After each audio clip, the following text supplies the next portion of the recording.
Today I want to talk about 3 keys to successful video impeachments at your next trial. Actually being able to successfully impeach someone with prior deposition video testimony is probably one of the more difficult things that I ever have to do as a hot seater in the courtroom. And I want to go over 3 of my key tips that I use at every trial whenever I can to ensure that it goes as smoothly as possible. So let's head over to Trial Director and take a look. I'm working with this dummy case file that I have been playing around with the last couple of videos here. I'm going to go over into the Transcript Manager section and open that deposition video that we had imported for the last couple of videos that we had made. And so what I'm going to do is I'm going to go ahead and talk about the first key, which is make your clips ahead of time. Now, a lot of people are reluctant or confused when I tell them this, and they say, well, how do I know where I'm going to need to impeach somebody before they actually get on the stand? And my answer is you already know. And so you know which key concessions and admissions you want to get out of that witness, and your outline hopefully probably already has citations to the pages and lines of the deposition that you'd want to refer to in case that person wiggles or gives you the answer that's different than what they had told you before. So as you're making your outline and citing to the deposition, make sure you highlight those or make it easy to read and spot, so that way once you're done with that outline or reasonably done with it, it's always a living and working document. You can go through and just pick out those pages and lines, come over to Trial Director and start making those clips. So let's just make 3 clips really quick. I'm gonna pick random sections from this deposition. And what we'll do is, let's say we're looking at the outline and this is an area that we wanna make sure we get this concession about what this person did or didn't review prior to giving their deposition testimony. I'm gonna select the lines by left clicking to highlight everything. I'm left clicking and dragging. Once I have those lines highlighted, I'll right click and I'll create a new clip from selected text. And I'll go do that for all of the different impeachment clips that I might need. For some witnesses, and depending on the style of the attorney conducting the cross-examination, there might only be 5 or 10 different impeachment clips. For some witnesses, there might be 100. So it just can vary, and it's a different level of work and preparation, but it's really going to pay off when it comes time to actually do the impeachment. So let's go ahead and make 2 more just to get some review and also to have a couple of more things to work with. And so I'll go somewhere towards the end of the deposition just to pick another random spot and right click, and I'll create the new clip from selected text. So now if I take a look at these, I have these clips and they kind of auto-generate a clip name and a description. But what I want to do next is my second key to successful video impeachments is to give your clips unique identifiers. And so what I'll do is I'm going to double click on this full clip and then go into the clip editor. Here I can change what this clip is called, and this information is kind of auto-generated, but we can change what it's called and we can change what the description of this is. And the description kind of just pulls up the first line or so of the impeachment clip. That might not be helpful to you, so you can always change that if you want. But for the identifier, that's the real important part. And what I do there is I usually use the deponent's initials, LA in this case, and then I'll give it a number. And you can either give it a number 1 through 100 or however many deposition impeachment clips you have. Or what I prefer to do is I like to tie it or key it to my cross-examination outline. And so that cross-examination outline, a lot of times people will number their Q's and A's that they plan on having with the witness. And so let's say this is question 15. So I can call this LA 15 and hit update. And then I'll see on the left-hand side, the clip name has changed. I can then go and do the same thing for clip 2. And the idea is I'd be going through this anyway to trim using the waveform editor, the beginning and end points, making sure everything's really nice and clean and no one's talking over each other. But then as part of that process, I can also then go through and say, well, this is for question 29, so I'll call this LA 29. And then the third thing I'll do is I'll go to the last one and edit this one, and maybe this one actually just goes to LA 13, right? So we've got 3 different clips from different portions of the transcript. Now when I go over into my case library in my work area, I'll show you the presentation preview so you can see kind of everything together. I'll hit this refresh button so I can see my transcripts, and I'll look in here, and now I have clips with the specific codes that I've given them earlier and the descriptions. right? And so you could see here's the beginning of each clip. So you'll know, you can listen to it and verify that this is the correct clip or check it against whatever's in your outline. Just another way of being a little bit more descriptive. Sometimes I'll go through the extra effort of changing the description field to the page and line numbers, just so that way, in case that's the only way we're referring to things, I also know it that way too. Lots of different options for you depending on how you want to work. But the ultimate key is we've given all of these files unique IDs, and now I can just click in here and type in LA13, enter, and the deposition impeachment clip will start playing. So I'll just pause it there so we don't have to listen to the whole thing.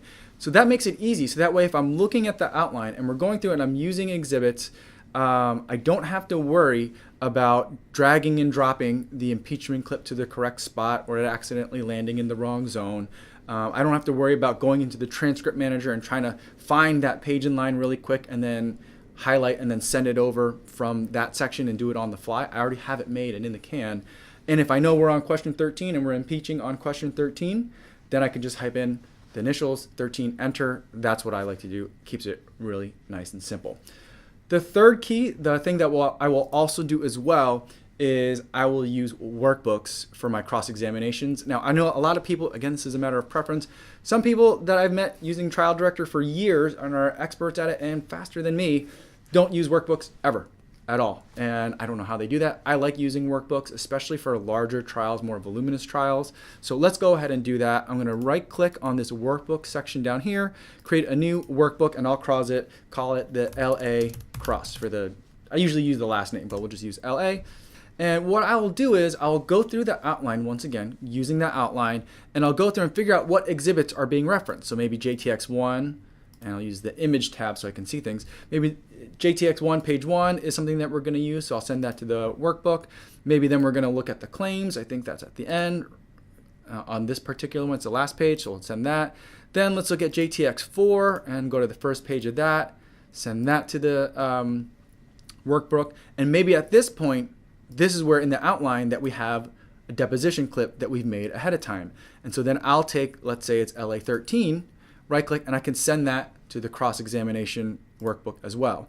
So now as I start building this, then I can go to maybe exhibit 18, which I believe is like the file wrapper, and send that, just the first page of it.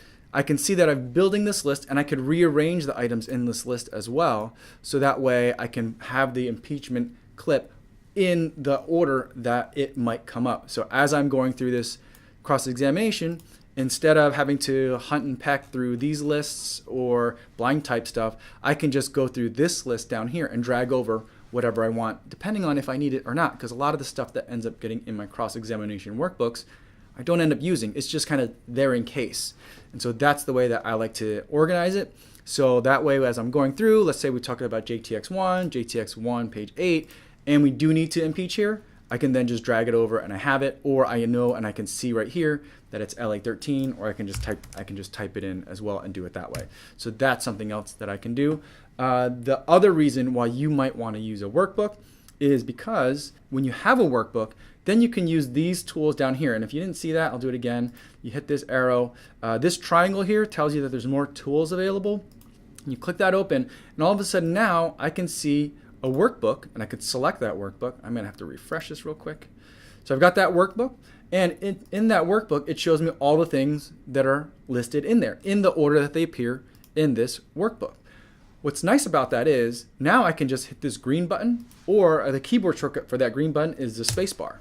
So I've hit the space bar, now that exhibit comes up, and what this workbook feature does is it auto loads the next page for me. So now I can see that the next one that's been auto-loaded is page 8. I hit the space bar again. Now I've got page 8. Right? And so now I don't have to worry about which page am I bringing in, what am I typing in, what am I dragging and dropping, what zone is it going to go in. I don't have to worry about that. I just hit the space bar.